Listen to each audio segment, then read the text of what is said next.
Hello everyone, this is Komal and today we are going to discuss the third video of class 6, the part of rivers. We already discussed two parts, oceans and seas and lakes. The last part is left, that is rivers. What are rivers? Rivers are the natural stream of water flowing to the ocean or sea. These are the mainly freshwater area on the earth. The beginning of river is called the head, and where it point down the end of the river is known as mouth, which is very important. The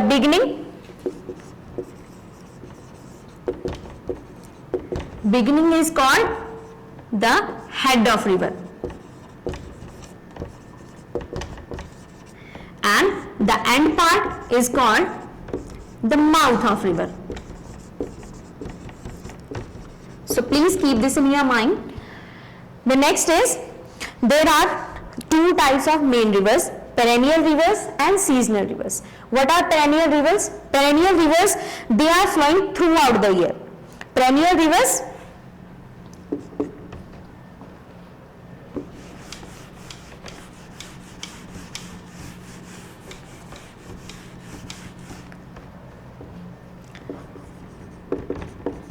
rivers are of two types, perennial and seasonal. Seasonal rivers are also called non-perennials.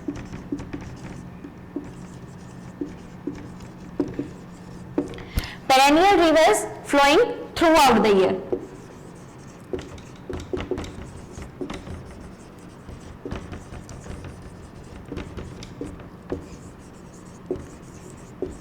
And seasonal rivers, the water comes when season of rain happen.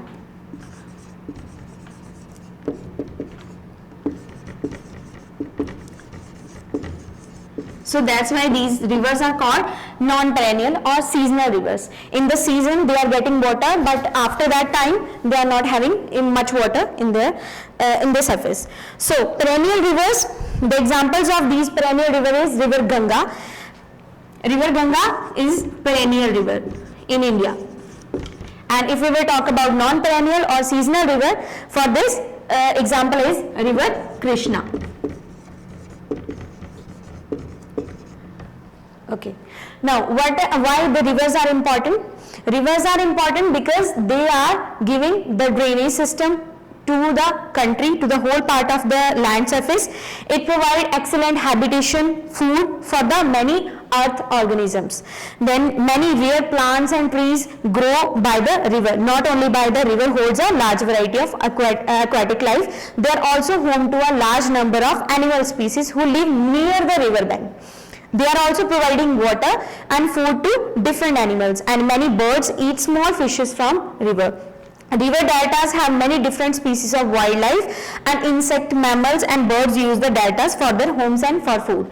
And for a river delta example, the best known river delta example is Sundarban Delta, which is home for the rare animal species and plant species.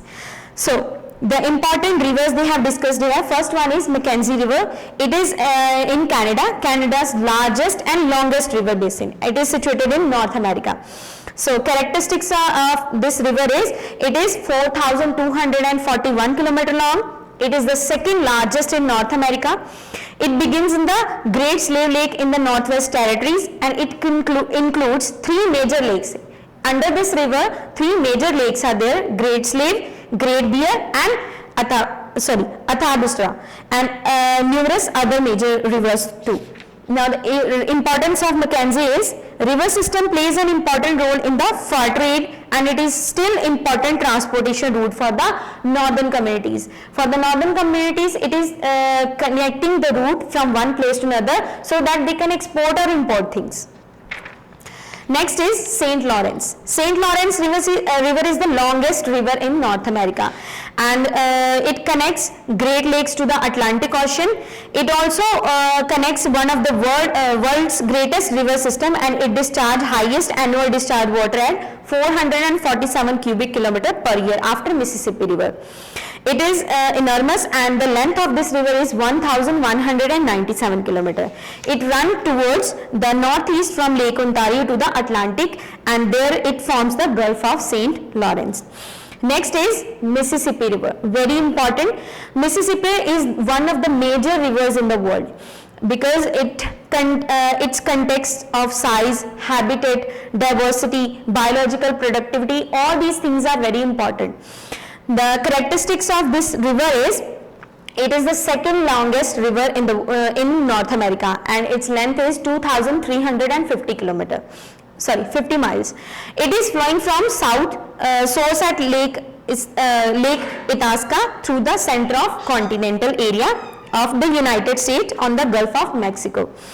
Then why this river is very important? Because it is the source of hydroelectrical power for the number of different cities. Next is Amazon River.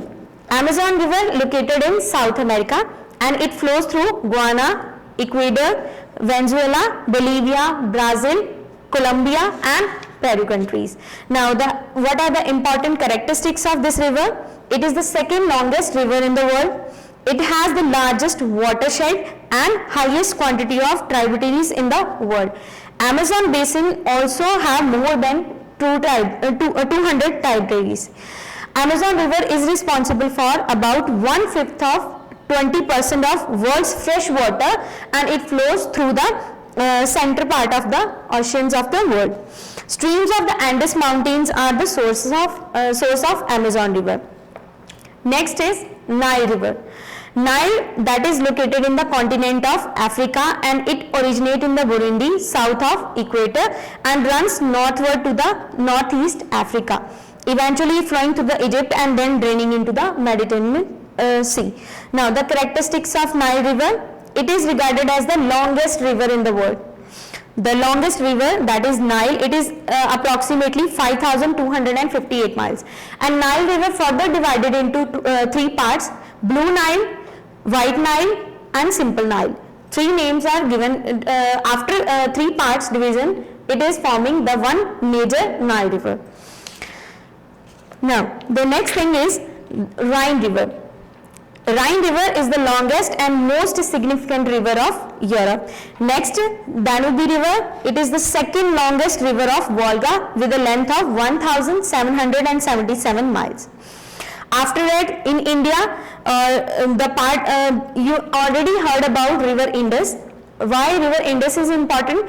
Because its tributaries are feeding the part of India, and after that we are getting the area which is cultivable for agriculture processes. Indus River, it is the most significant river of South Asia, and it flows through four countries: Afghanistan, Pakistan, India and China. In India, its tributaries are flowing.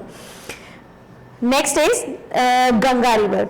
It is the most significant river of the world, and River Ganga is located in northern India and flows toward border with Bangladesh. It is the longest river of India and flows for about 1,569 miles from Himalayan mountain to the Bay of Bengal. Next is Huang River. Why Huang River is important? Because it is the second longest river of China, and Huang originated in the 9 provinces of China and empties into the Bohai Sea. It is the 7th longest river in the world with the length of 5,463 kilometers. It is known to have changed its course in the past. So till date it is changed course 5 times, and the last beginning in 1897. Next is Ob River. Ob River is situated in western Siberia and mainly central Russia, one of the greatest rivers of Asia. Next is the Murray River. Murray River is the longest river of Australia, and it is the 3rd longest navigable river in the world. So this is the part of the river area. Now we will discuss about the water pollution. Why water pollution is very important nowadays? Because when we are polluting our water bodies, it is very difficult for us to survive, because water is very necessary for living beings. So here are some points for the major causes for the water pollution. First one is sewage and wastewater. When we are throwing garbage and sewage water into the fresh water bodies, we are polluting our environment. Next, dumping. When we are dumping waste into the water bodies, solid waste like litters, it causes huge problems. Then next is industrial waste. Industrial waste, that is very in solid form or in the chemical form. We are polluting in both ways our environment, our water bodies. We are not getting fresh water afterward when we are containing up our water into the bad odor. Now the oil pollution. Oil pollution, that means the seawater gets polluted due to the oil spill. Oil spill, sometimes it naturally happen and sometimes humans are creating this pollution. Acid rain.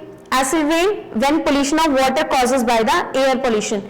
Air pollution, when the mixing of smoke with the rain, and after that that water thrown up on earth's surface in the form of rain, and after that we are getting land surface totally polluted, or in the water surface area aquatic animals are harmed because of that acid rain. Global warming. Global warming, due to the global warming there is an increase in temperature, water temperature, and and because of this result in the death of aquatic plants and animals. Next is eutrophication. Eutrophication means when mineral contents of water are increased due to human activities or the contaminated water. So this is our topic. I hope you understood. If you will get any query, you can ask me through comment section. Thank you.